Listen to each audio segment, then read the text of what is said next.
Difficult.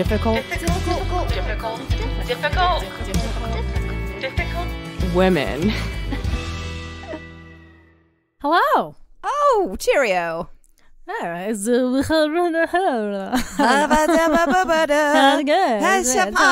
What if we did the whole podcast in gibberish? That would be awesome. Some people would say it would be about as good as it is without the gibberish. So, anyway, I'm Katie. I'm Marie. This is the Difficult Women Podcast. Thank you for joining us today. Thank you. Really, truly. We got so much hate this past week. I'm surprised people still listen.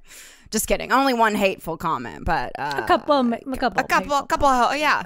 You know, one of my friends, like, I was sitting at a bar and I was like, yeah, we're getting a lot of backlash about our circumcision episode. And she was like, really? And she pulled up the phone and she immediately read the one like, oh, that really bad one. Ooh. And yeah, we'll go through all of them. We'll read them. Don't worry. Yeah. But she was like, how does that make you feel? And I was like, that we've arrived. When the haters come for us, that's when you know you're doing something right. I mean, honestly, should we just get right into it? Yeah, since we're sure. here? I mean, I have nothing else to discuss except, you know. I got nothing going on. So I got to say, this was sort of my dream come true because I've always wanted everyone to write in after our we definitely get emails after our podcast, but never to this degree. No. We got such a response. And so this is great though. We figured we need to read these things so that other people know what people feel about circumcision. That was the whole point of the podcast. Mm-hmm.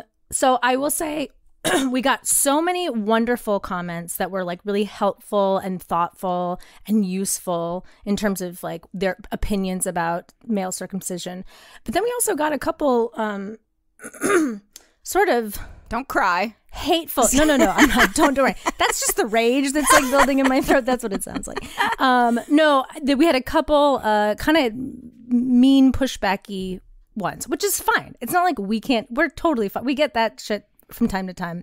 Anyway, the thing that annoyed me was there's one comment in particular on our Instagram account that's this guy did something because I swear to God we were shadow banned from our own account after this. We'll start with this one. Okay, let's dive in. So guys, again, like if you haven't listened to our circumcision episode, stop this, go back and listen to that, and then this is our part 2.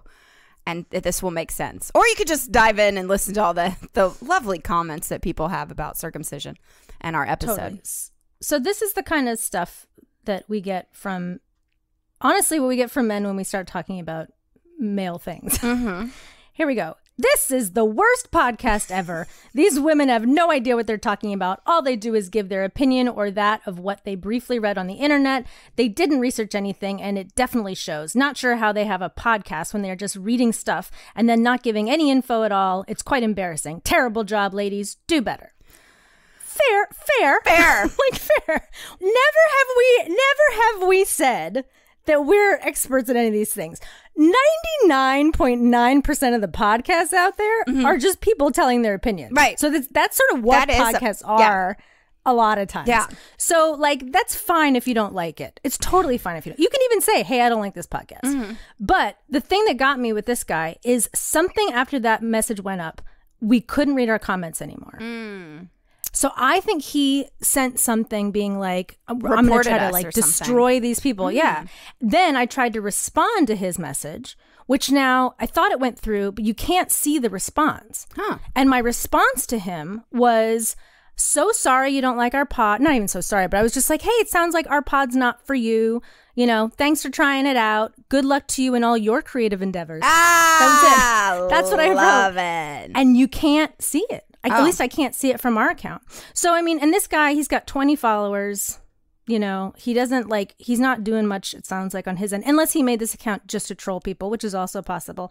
But it's just sort of like that kind of shit. Want to get that out of the way first because this kind of shit is not useful. You know, like if you want to write us that shit, don't even bother. I mean, you can if you want, but I'd really say don't bother. But he follows us on Instagram too. So I thought it was just, I thought it was a troll just who found us from a hashtag. But no, he actually follows us. So So like so there you go. That is a troll. Somebody that's following you, but just to hate on you and try to shut your account down. Right. Yes. So, and I just want to, and this is like, before we get into like the real like comments that were really useful and wonderful, I just want to point out to everybody listening, I want to do it at the top of the episode in case some people have come back to listen, just to make sure people are aware what's going on here. The episodes that we have the most pushback about, or the things that we talk about that have the most pushback it was this episode about circumcision, male circumcision, when we came out with the vasectomy song, a lot of men freaked the fuck out. And also the incel one, which is also about guys doing dumb things or whatever. In all those cases, it's like women talking about men's bodies, right? You don't like that? Guess who else doesn't fucking like that, guys? We don't like it when men in the Senate are making decisions about what we can and cannot do with our bodies. Now, in our case, we're not even saying we're saying like, hey, we had a very measured conversation about it and ended up saying, I think we wouldn't get a circumcision for our children because it doesn't seem like a fair thing. But then that's not accepted. You know what I mean? Like this is exactly what we talk about when we talk about male fragility. That like we've never gotten comments like this on the vagina designer vagina, right? You know, like the men aren't writing in being like, you're disgusting, shut up. They only do it when they feel like, hey, that's my body. Don't tell me what to do with my body. Well, guess the fuck what? You know? So this is, and I'm not saying it's not all men, absolutely not all men, but when we start getting like a lot of hate, it's not uncommon that it's coming from something where we've said like, hey, why don't you think about getting a vasectomy if you're so keen on stopping births or whatever, you know what I mean? Or if you're so keen on like, you know, controlling people's bodies. Right. Can't handle it. They cannot handle it. We even say, hey, maybe it's not a great idea to get like circumcised, your children. It doesn't feel like fair or whatever. No, that's still not okay. We're still doing a horrible job. Right. And everyone hates us and we need to do better. Right. We need to do better. How about you don't shadow ban our fucking account? Right. So like this, I just needed to put that up on top because I'm hoping some of these assholes are listening right now. And don't think I don't know what's wrong with you. I know what's fucking wrong with you. Now you want to hate us? Go for it. I would love to get more emails from you. But I'm done with that bullshit. Right. But now we can talk about some of the better. It is fascinating. You make a very fascinating point. I actually never thought about it like that. But yeah, whenever we discuss the male experience, and we always are like, we don't know, we're ladies. We literally said that in the last week's episode of like, hey, what do we know? We don't have any penises. We don't even have a penis to call to be like, what's your experience? This is our podcast. We can do it however we want. We said we're not experts. We read shit on the internet that were scientific studies that we then discussed because it's also / comedy podcast. So and also this is a podcast from the female perspective, yes, right?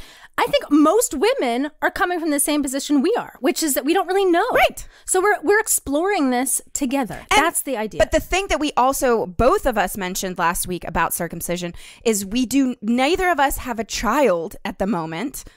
And we also do not have a partner to discuss this issue with. And that we both said that we would value our partner's opinions and then we would make it together. So I think that is a great, respectful way of viewing circumcision. We're also talking about a non-existent thing that, maybe we'll both have that experience in the future, but maybe not. Don't come at us. No. That's all I got to say. Also, if you don't like it, don't fucking listen. Don't totally fucking listen. So, and that brings us to another one. This is a little more measured, but it was an interesting response too. Someone on Instagram wrote on our comments, we all know if the podcast was talking about female genital mutilation, they'd be bashing it like it was happening in their hometown. But that was like, okay, well, what do you mean? And so one of our other commenters said, maybe just listen to it and hear what they have to say. Right. And he wrote, maybe. I hope my assumption is wrong as well. I can't imagine my assumption being wrong, though, considering the fact that they are describing a good aspect of circumcision, unless it's rooted in something sarcastic. And the writer was like, okay. And I wrote back, I was like, you shouldn't assume if you want to know what we think as opposed to assuming what we think. You can just take a listen. And then he wrote back originally like, well, and it's like really sarcastic. And then he deleted it. Oh. So like, but again, this is another one where please, friend, like listen before you decide that because we're feminists, we're going to like, be, men are stupid and whatever. Like, I think that really bothers me too. Well, also, I was like, what did we say that's good, like, in general? We didn't. We didn't. Right. But your cute little post of saying the good, the bad, the ugly of circumcision. Just triggered him. Yeah, it just triggered this stranger, which is just, again, like, just male fragility. It's so real, guys. Do we need to do a full episode on that? I think we do. Sounds like we do. Sounds like we do. So here's a couple ones that are more okay, now let's move into the portion where if you are a single mother and you're about to have a male baby and you don't have anyone to talk to, you live in a cave, but you do listen to our podcast. We're gonna give you some male feedback about this episode, and maybe this will help you make a decision if you're gonna do a little snip or not. Here's one. Someone says, if you believe in equal rights, human rights, and my body rights, then no one has the right to modify another person's body without their explicit consent, regardless of religion, personal beliefs, equal rights under the law. Okay. I get that. That's how we feel, right? Yeah, absolutely. I wanted to read this one. I am circumcised. Never had any issues to speak of. I'm quite happy without my foreskin. We never had a chance to have a relationship. Oh, right. Yeah. I was like, who? I was like, all right. Can I tell you that I keep, every time I see things now, I think about foreskin. I was making chicken legs yesterday and they had like the fat still. I was like, the skin was still on them. And I had pushed the skin back to like season underneath the skin. And then like, I couldn't stop thinking about foreskin. Oh my God. I was like, it's sort of like this. I was like, not really, but I don't know. It's like you can pull it back, push it forward. Well, I have a funny story. So I had a date last night and is he circumcised? Yes, I did not find out the old-fashioned way of looking at his penis, but it was so weird. And of course, like I was so awkward. It was an interesting, weird date. But I was talking about our podcast and like the most pushback we've ever had is about the circumcision episode. And he was like, oh, really? Well, what's your stance? And here I am with a complete stranger at a bar discussing circumcision. And then if like our child would be circumcised, I was like, this is way too soon for this conversation. Because I was what did he say? Well, I think that he would get the child circumcised. And he was like, did he say why? Because he's circumcised and he wants his child to look like his penis. And I was like, I'm glad that you told me that. And we're having this open discussion of circumcision on our first date. That's great. Oh, yeah. Yeah. I was like, check, please. No, our job makes us do weird things. Yeah. Yeah, that's really interesting. It's interesting what you say about, because I think we got another email about that exact thing. If I can find it. So in regards to what you just said about the date you went on, we got a response that said, we just had a baby boy 2 weeks ago and left his little ding dong alone. The funniest argument I hear for circumcision is, I want him to look like his daddy. Mm-hmm. Yeah, my dad and I used to love to just sit around looking at each other's dicks together. And I was like, yeah, good point. And that's from a man. And I appreciate that comment too. That it's like, yeah, maybe that's not the best reason, right? I mean, but it's a real reason. So the other day I was with some girlfriends. We went kayaking. Wonderful time. And again, I guess this is just my broken record at this point. I'm just talking circumcision all the time now. But we brought it up. I brought it up. And my friend has 2 sons. And I was like, oh, wait, what did you decide? And she said, well, her husband wanted, he didn't want the kids to like look at him and be like, why don't I look like daddy? Yeah. So it's a real, it is a reason. Yeah. It's a reason why people are doing it. Right. Here's another one, which is nice and measured. Plenty of arguments on either side in regards to health benefits, but I'm happier that I was left intact. Mm. So here's someone that's very glad that he was not circumcised. Understood. Mm-hmm. Can I read one? Yes. Get ready, you guys. Okay. In the medical field, hospital kits, there exists something called an emergency circumcision kit. My mom was an army nurse and said she laughed when she saw it. But one night in Germany, a young soldier was brought in for an emergency circumcision. He had been visiting a local bordello and his foreskin twisted and began to strangle his member. Yeah. See, but it's those stories that like because, like I said on the last episode, I was ready to go in guns a-blazing, like anti-circumcision. And then I was reading things like that I was like, I just don't know enough about a foreskin and the future of a foreskin to make a decision like that for my baby. That's why I was like, it'd be nice to know some other people's opinions. But I think that's what I was talking about, how like as you get older it gets like dried out and it starts to shrink a little bit, and then it gets all like, it can get all cut.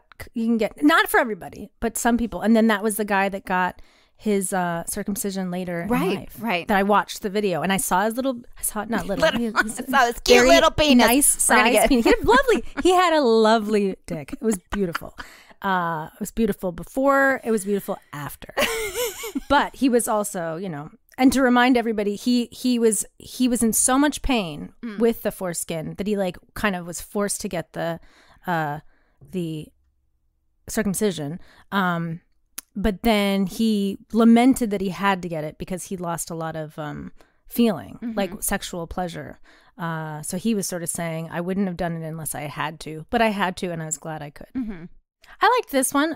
Someone said, moms who perceive how problematic the practice is should absolutely not feel the need to defer to a pro-circumcision father's opinion at all. Fathers who want to have this done to their sons usually aren't considering that their sons may view the practice very differently than they did growing up when it was largely unquestioned. The cat's out of the bag now. No pun intended. The bag is still on the cat. Bag is what he wants to say. Oh my God.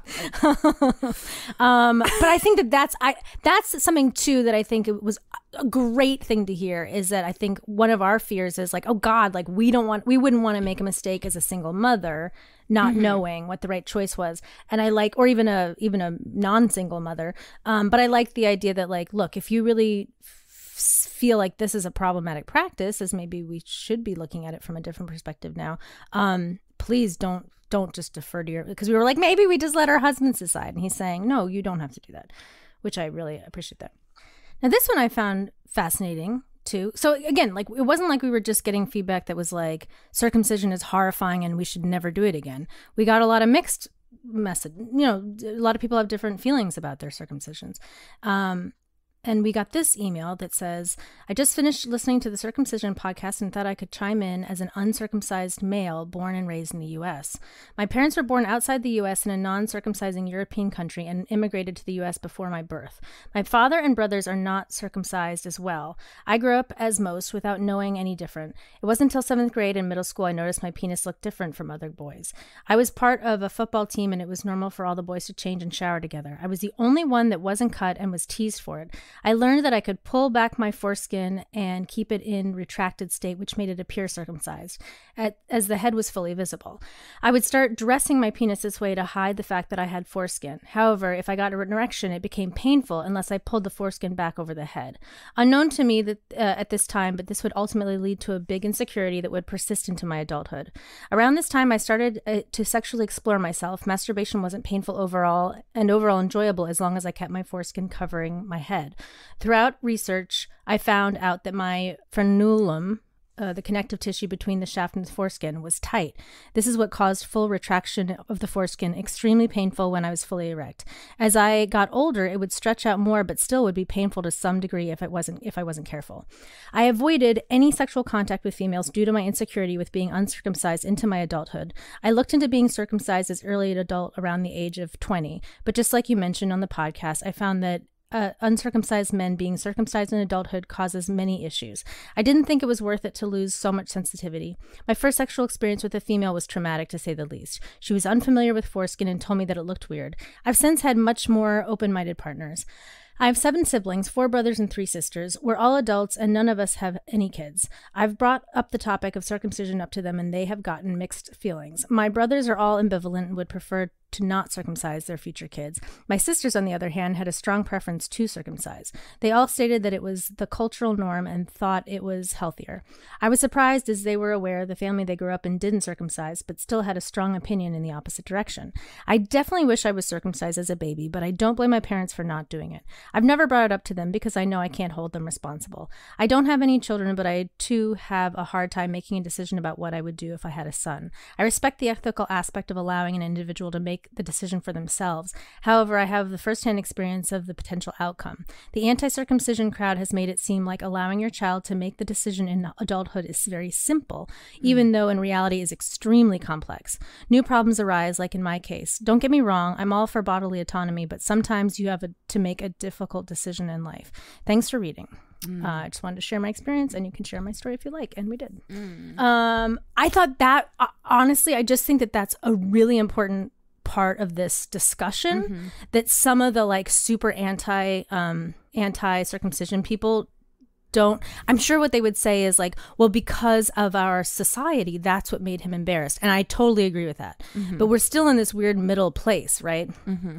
So I don't have an answer for that, but I just thought, thank you so much for sharing your story, because that is one of the things that's happening. In fact, one of our friends, when we sort of mentioned we were doing an episode about this, she told us that one of their good friends is getting a circumcision late as an adult because of his insecurities about his uncircumcised penis. It really kind of breaks my heart that like we just all need, as human beings, need to accept each other's bodies and blah, blah, blah. But I understand. I'm going to read this one. I hate it was done to me. Not really a difficult question for me at all. Adult circumcision is a safe, minor medical procedure.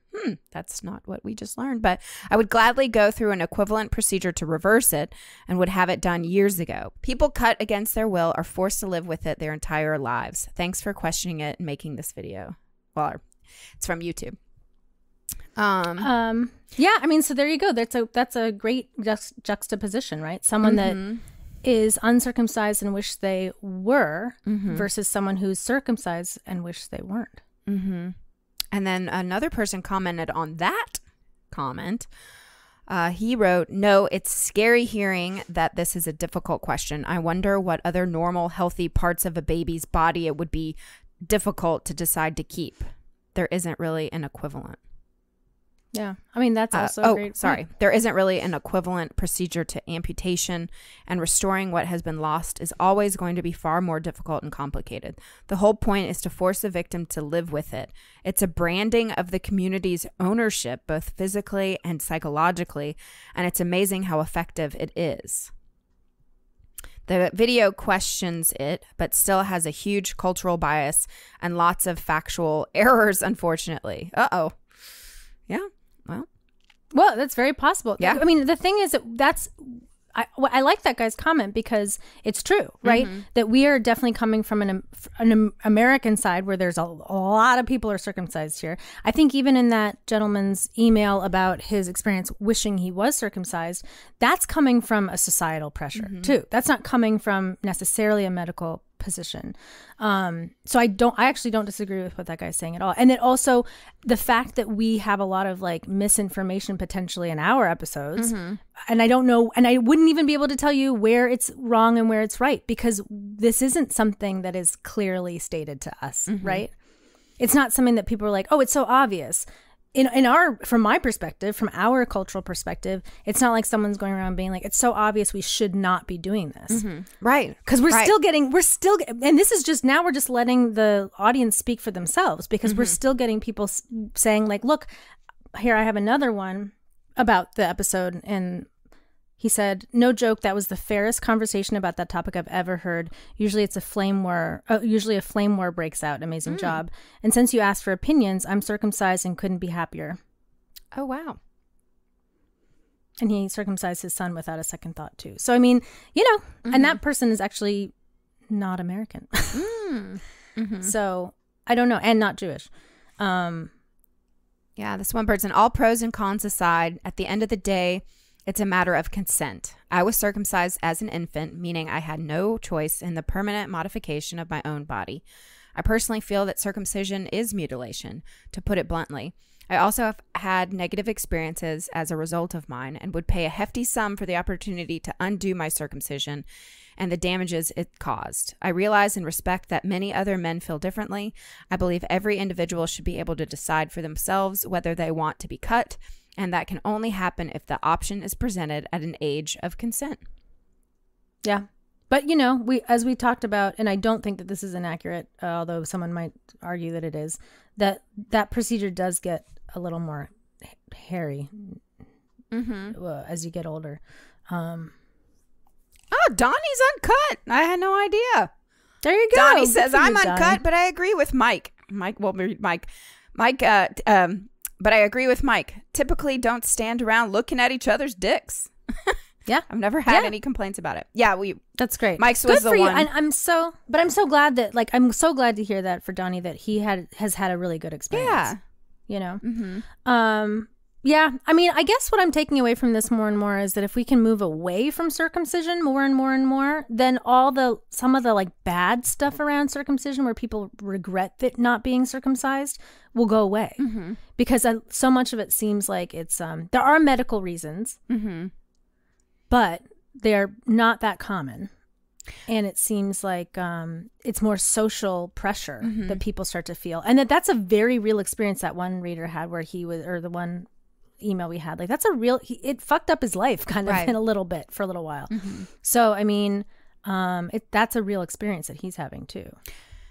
I am just so curious because there are different stories of how painful an adult circumcision truly is. Because your friend, it was very painful.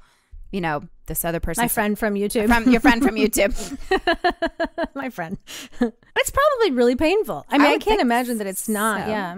Yeah. I guess what I would hope is that, like, unless my YouTube friend, I just watched his penis. It's sort of like we're friends now. I feel like I know a lot about him. I didn't see his face. He doesn't show his face, so I don't know what he looks like, but his penis. But someone like him, like he, you know, I feel for him because it was a medical reason.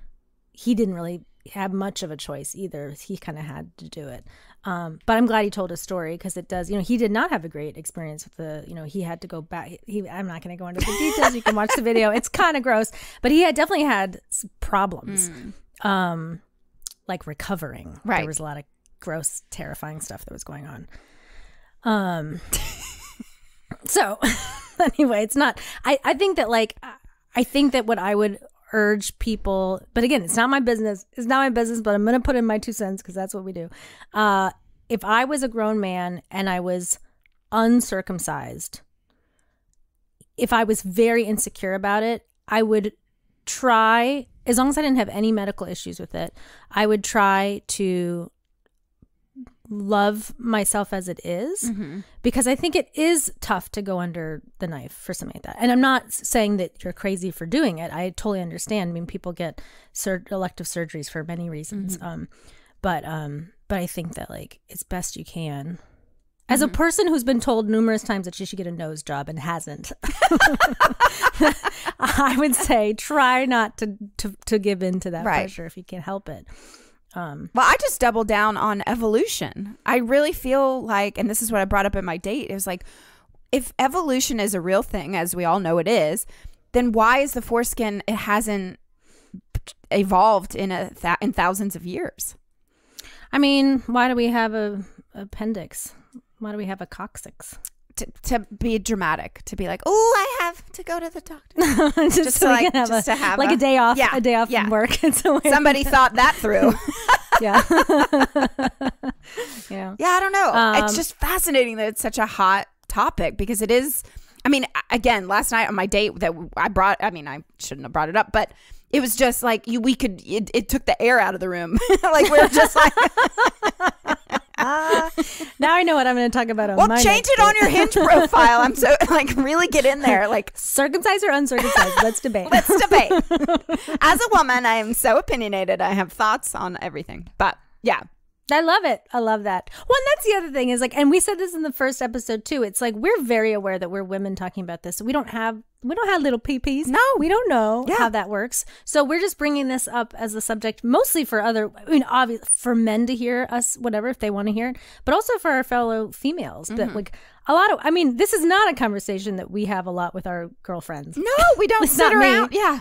Being like, circumcised. The only conversation that we've ever had, or that I've experienced, is as a younger woman first having sex and then sort of discussing like, oh my God, is he like, if you were with your first uncircumcised man, sometimes that would be a conversation. But mostly it was about like, what do we do to make sure that they are pleasured and comfortable, right, as opposed to anything that affects us?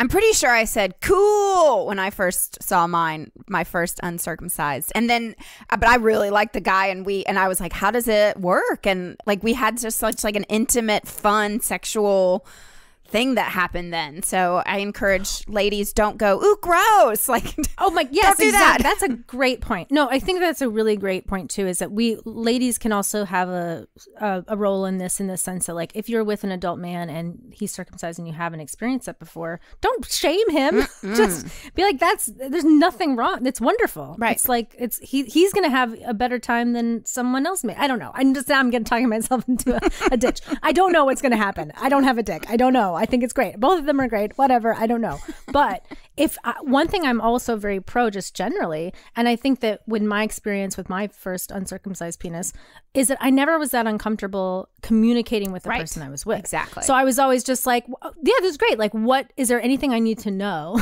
so I don't hurt you, or I don't, because you'd hear rumors like, oh, it's more sensitive if you do this and you have to be careful about that. So that was like the main thing, was just sort of being like, and also that's a conversation I like to have with any person I'm with. What do you like? Is this feel good to you? Because like, I wish more men would ask me that. Oh God. Because the amount of like finger banging that starts to happen, you're like, can you please stop doing that? Jackhammering. Yeah, please stop. No, it's Please not. stop. Just not. Don't do You it. don't understand how my body works. Yeah. At all.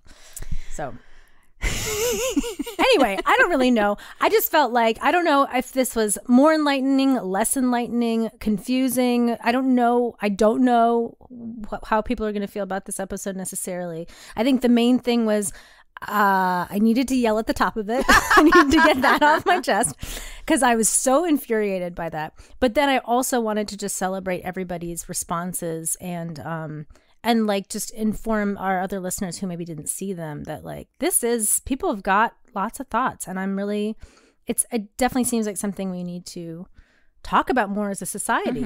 And maybe, and I think I'm starting to feel like we need to maybe move away from circumcision as a society, or at the minimum, we need to get more comfortable with people that are uncircumcised in the society so that people don't feel the need to get circumcised as adults because they feel either shame or they've gone through horrifying sexual experiences. That's not necessary. I just want to thank all the men who listened to this episode and then wrote in and told it and shared. I love that they trusted us, to share their male experience and that we could share it to everybody else, because it is important. We obviously are women. We're sharing our personal own female experiences, and for you all to write in and share your male experience. I love that. Makes me so happy that they trusted us to share their experiences. So thank you for writing in. If you have more stories to share, more experiences, please email us at difficultwomenpodcast@gmail.com. We really would love to continue this conversation. Yes, and we also don't, we did not read every single comment. There's just too many. So if you want to explore our socials and things, you can see other comments on the Reformed Whores Instagram. There are comments still on there. The Difficult Women Instagram, our YouTube page has comments.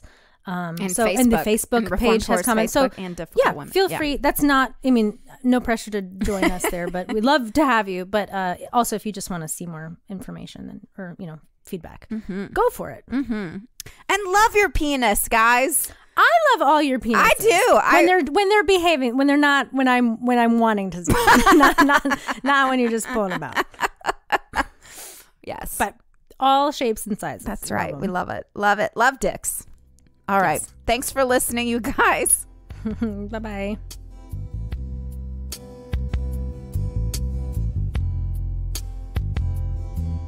There's a little procedure that could change the world.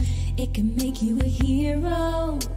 Do a solid favor for your girl and get unwanted pregnancies down to 0. It's got no side effects that are adverse, and don't you know it can even be reversed? Oh, it might increase your pleasure. Look, we're all in this together. It's an option worth talking about. Do it for all of us. It's not dangerous. Vasect to you, vasect to we, vasect to me. Yeah, there's birth control pills and IUDs, but those can make us sick and give us injuries. Ladies can't make babies for a limited time, but you can shoot those babies out until you die. If you're being careless, you can spread your seed. It's time you took more responsibility. Oh, we're not being dramatic. Birth control's been problematic. Oh, we really should be talking about this. Do it for all of us. Time to get generous. Vasect to you, vasect to we, vasect to me. Hey fellas, I know you probably feel a little bit uncomfortable right now. Well, as they should be. We are talking about a little knife near their goodie bags. Oh, but you don't need to worry, because we're gonna walk you through this very simple procedure step by step. So hang on. So you don't like getting your junk examined? We can relate. But all you gotta do is take that cup and masturbate. Take your time and enjoy. Then we'll freeze all those future girls and boys. They put a doodle in your noodle, slip and twist inside your dong. Ooh, some Dr. Magic happens and we can get it on. We can get it on. Do it for all of us. We're being serious. Vasect to you, vasect to we, vasect to me. You can change the world. You can change the world. No more unwanted pregnancies. Think about a vasectomy.